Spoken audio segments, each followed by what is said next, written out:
do that is we kind of take a snapshot in our mind of what someone was like before they started taking dance lessons. And so that's, we kind of establish like a baseline.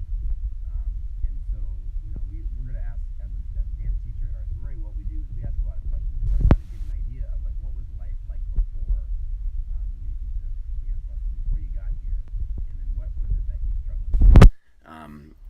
And so people will share some of that stuff. It's no different than what Jenny Craig would do, or Weight Watchers, where they take a before picture, is that they're going to establish a baseline, so that way they can really gauge improvement, and they're doing it in a very objective way.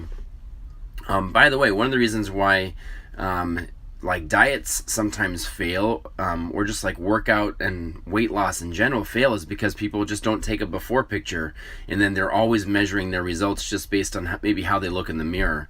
And it can be kind of depressing because you see yourself enough that things can change, and then you don't realize the progress that you're making. So one thing that we do is we kind of get a before picture, and what it does is it allows us to create really clear, objective improvement. And then what this also does is sometimes the double-edged sword of perspective is that when you leave it out, things can feel kind of fake. So for example, if you were in a retail environment and you were trying on a dress and the person said, "Oh, that looks so great on you," it's really easy for that to size it up as fake. And the reason why you do that is because you have no relationship with this person, and so it's lacking depth. There's no perspective.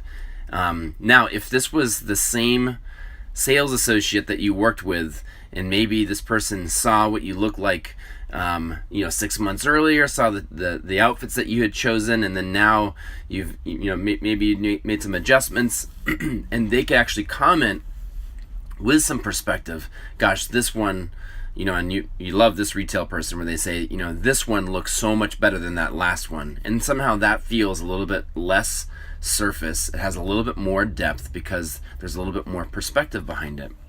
To me, this is the number one thing that is lacking in a customer service environment is perspective, because we can very easily fall victim to the "you get paid to tell me stuff like that" kind of vibe, and that's only because we operate on the surface. So I think perspective is also something that you could apply to just everyday life. Like, for everyone that's ever been depressed and mopey about a Monday going back to work, just imagine for a second that this is, I think about like Nelson Mandela, right? And imagine like Nelson Mandela being imprisoned for as long as he was imprisoned, and like, I don't even know what day of the week it was that he got out, but let's say it was a Monday. Is he walking around saying, "God, it's a Monday. Yeah, I've just been in prison this whole time, but still, like, could it be any other day but this Monday?" No. I mean, and so if you imagine if you're in that situation, that there's some depth for you and there's some perspective to really chew on. And I think sometimes what happens is that when we just take the day on the surface, then a Monday can destroy us because there's no depth. But if we look at it like it's Monday, and you size up, like, give it some depth. You could say, it's Monday.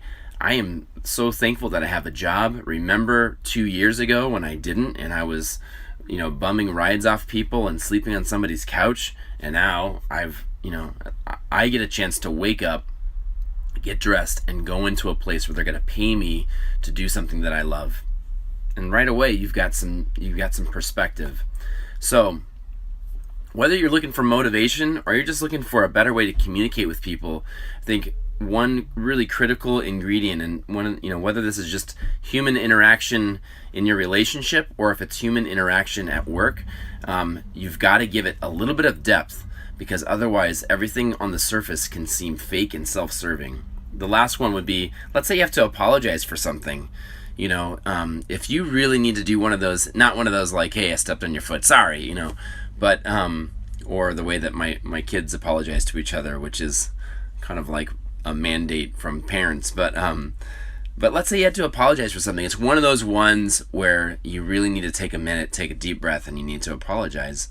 And what would be a really great way to do it, to kind of give it a little bit more depth, is lend some perspective of like what the relationship really means to you. And maybe it opens with, you know, we've been great friends for the last 10 years, and we've been inseparable, and that's meant so much to me. And now I'm establishing some perspective, and then I can go in and say, so I would hate for anything like this to get in the way of our relationship and our friendship, because I don't want that to waver at all, and I am so sorry for the misunderstanding, something like that.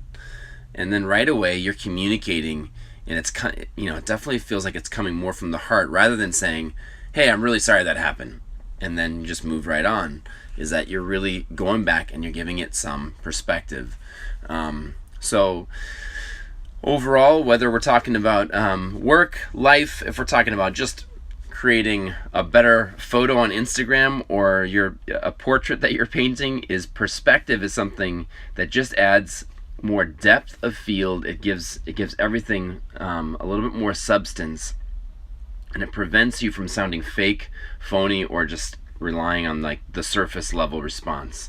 So that's it. So that is like the secret weapon. So I hope this was helpful for you. Try it today. Like honestly, if you tried it one time, if this works for you, I'd love to hear how it worked for you. And if you want to, send me a DM. It means a direct message, but send me a message and let me know how it worked. But that's it. Hashtag perspective.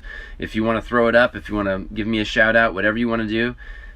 If you would just like to mail me a letter or just send smoke signals in the air, hopefully they don't contaminate the environment. But perspective. So don't live on the surface.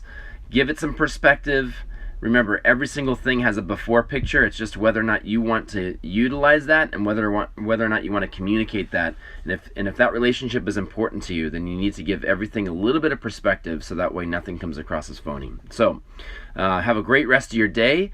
And remember, on Friday we're doing Q&A Friday. So if you want to start creating your questions now, I think we're going to kind of max it out at 3 questions in this time span. Probably will work the best. So keep an eye out for that on Friday. All right.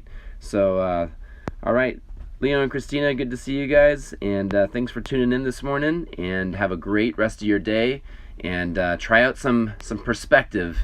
You don't need to take a before picture, but you can definitely talk with the same type of depth, so you're not stuck on the surface. All right. See you tomorrow at 9:09.